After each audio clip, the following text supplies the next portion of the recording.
Hello everyone, today's video is about advanced visualization. We're gonna take a look of a new dataset that we're gonna use, and now we're gonna import it with the help of pandas library as we previously did.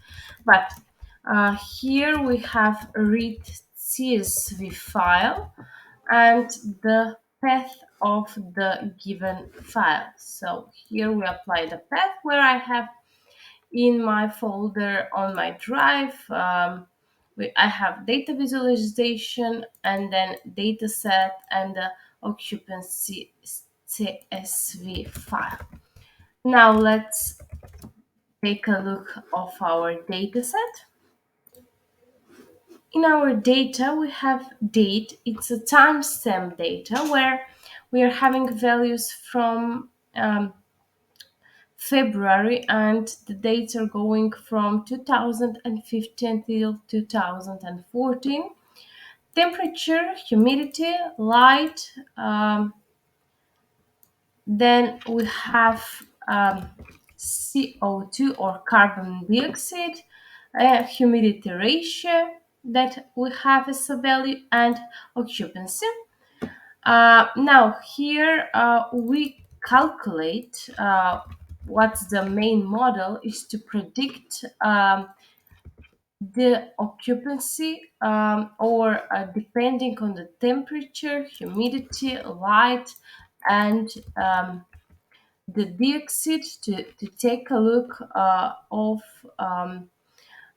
does the room or flat is made occupancy or not.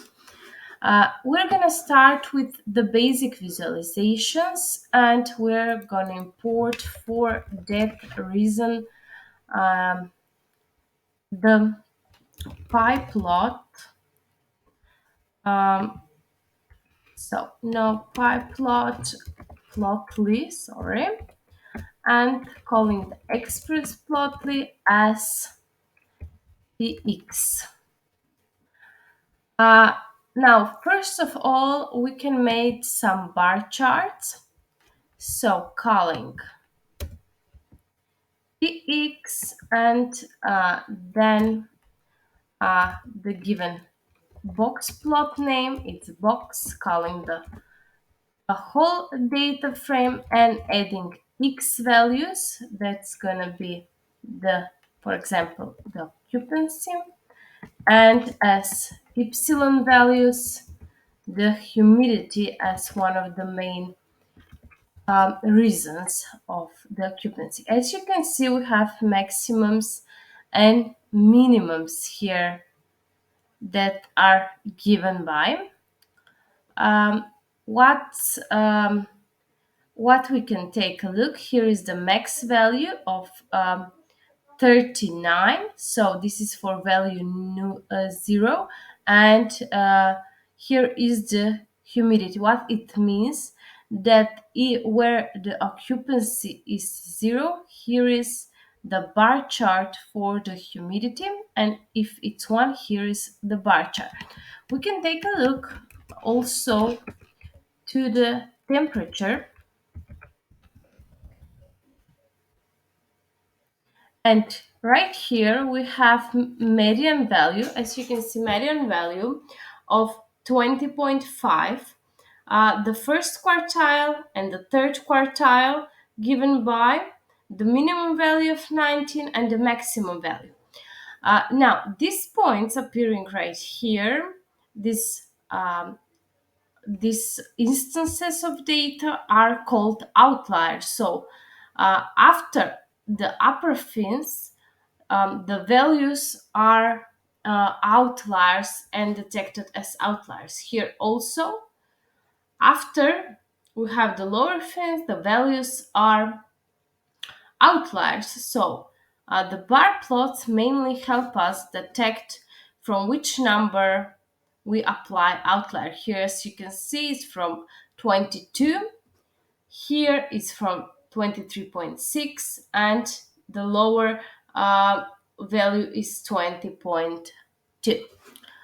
The next one is to make some 3D scatter plot.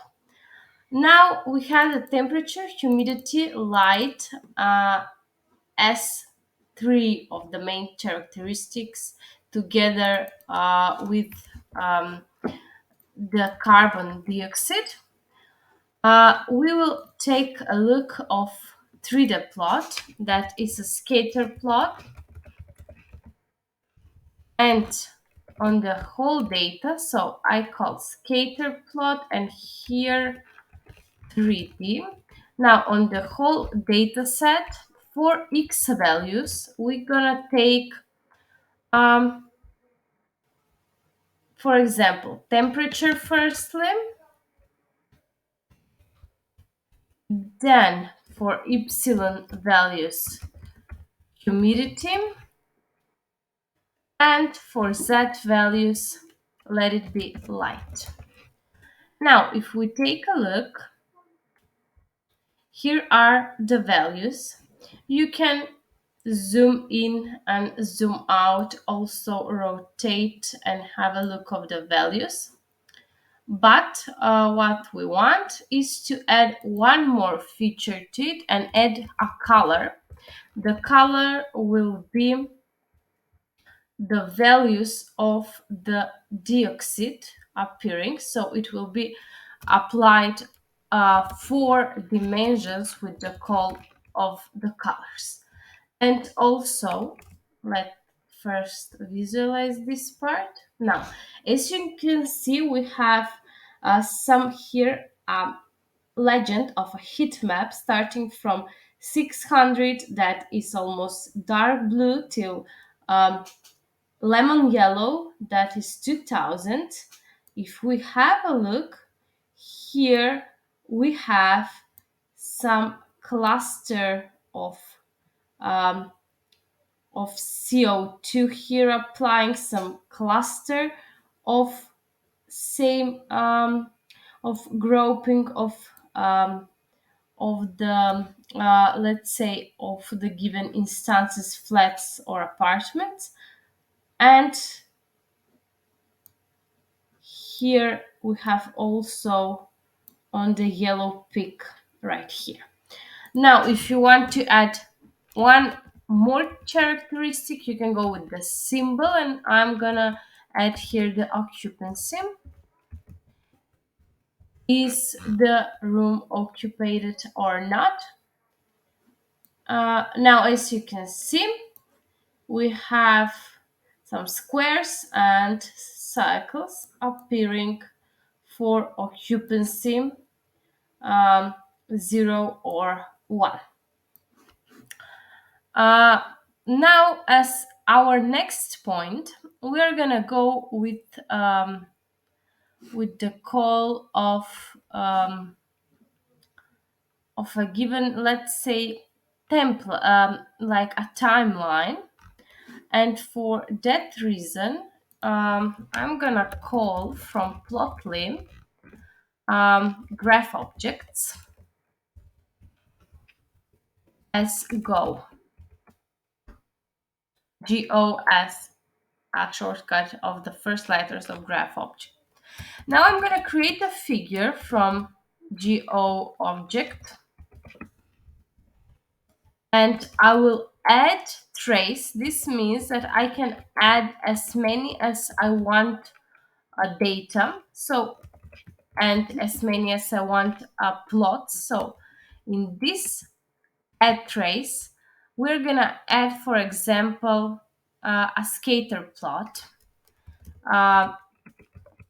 Scatter plot. It will be 2 dimensions, so it will be the dates that we have and the temperature that we have.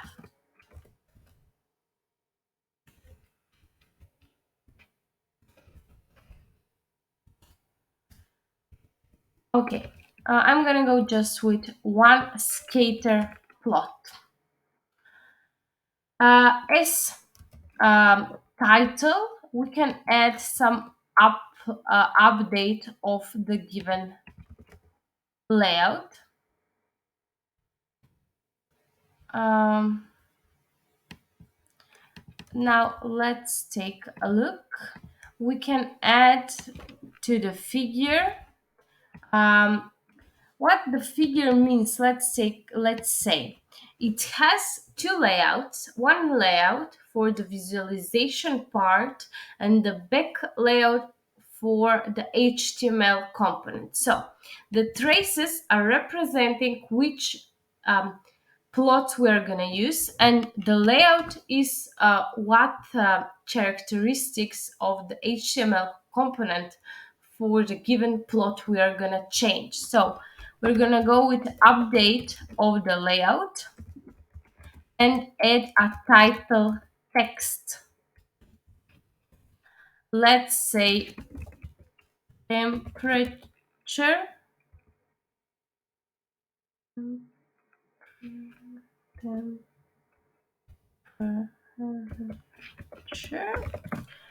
through time. Okay, now the next one, we're gonna update.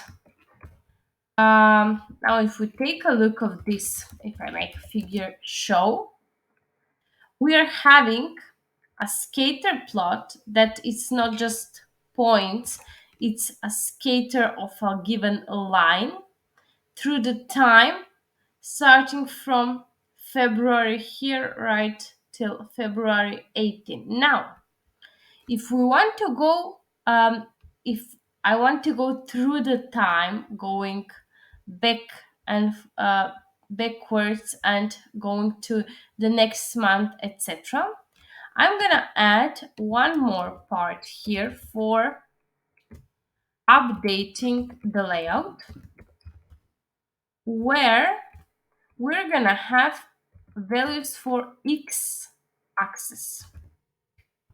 And I'm gonna create here a dictionary. In this dictionary, we're gonna add um, a range selector. The range selector, it has dictionary of more buttons. So we're gonna go, the range selector will give us here a range for selecting the month. Now, we're gonna go with a range selector dictionary here applying and create buttons list.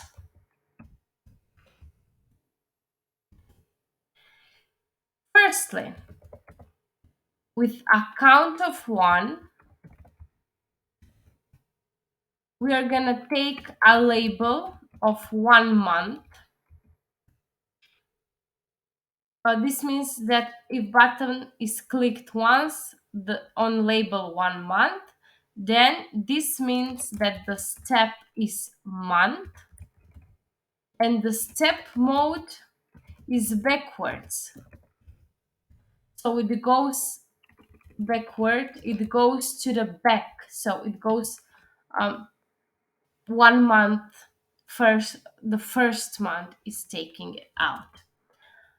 The next one is let's create dictionary with count of 6 and will be the label 6 months. Now the step is also a month and the step mode is going backwards into the last few months, that is backward. The next is, let's say 1 year. Count again of 1. We are having now a label of year today, and it will be step a year and step mode to date. We're gonna take a look of the difference. So the next will be again with count 1. The label will be now year and step mode, same year, step, sorry, year and step mode will be backwards. As last, I'm gonna call step all. Now, after creating the range selector, I'm gonna add a range. Let's take a look first of this data right here. What we need to know, the type of this. Let's take a look first. Now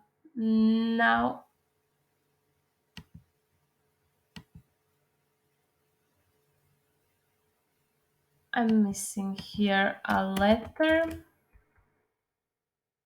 Here it is. Now we can select 1 month from 1st February, just 1 month, 6 months, September, October, November, December, January, February, but we only have values for February. Um, then we have year to date, so the year that's just 2015, not having a look of the past year. So we have 12 months, just the months till January. 1 year is the full year, 12 months that goes till March 2014, and all the data. As we can see, now we have data that is only from 2015. If you want to add here a slider, we can go with a range slider, one more thing. And this is a dictionary having visible just on true. Now let's take a look. Uh-huh.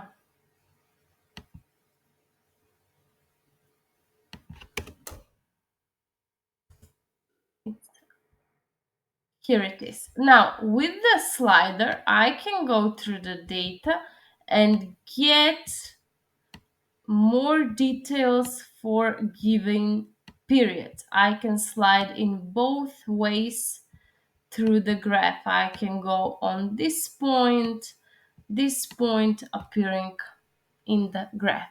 Also, I can type the type of the data, and the type of the data is date.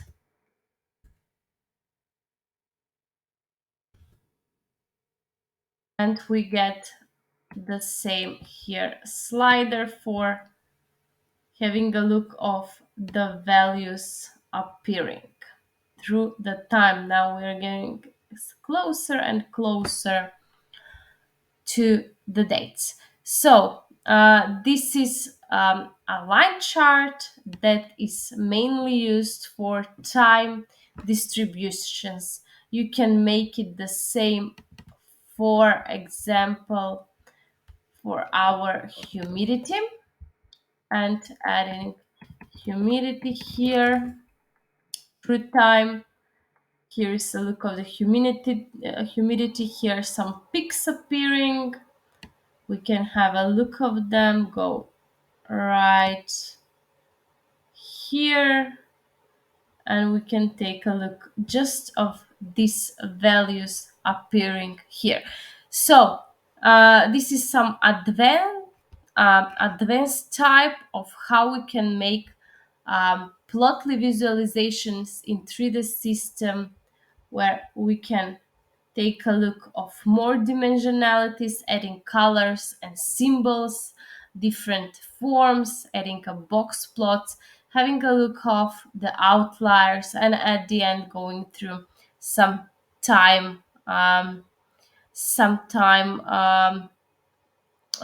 let's say some it's not redundancy, it's more like some timestamp through the time, to take a look of the time dependencies that came along with the humidity or with the temperature, etc.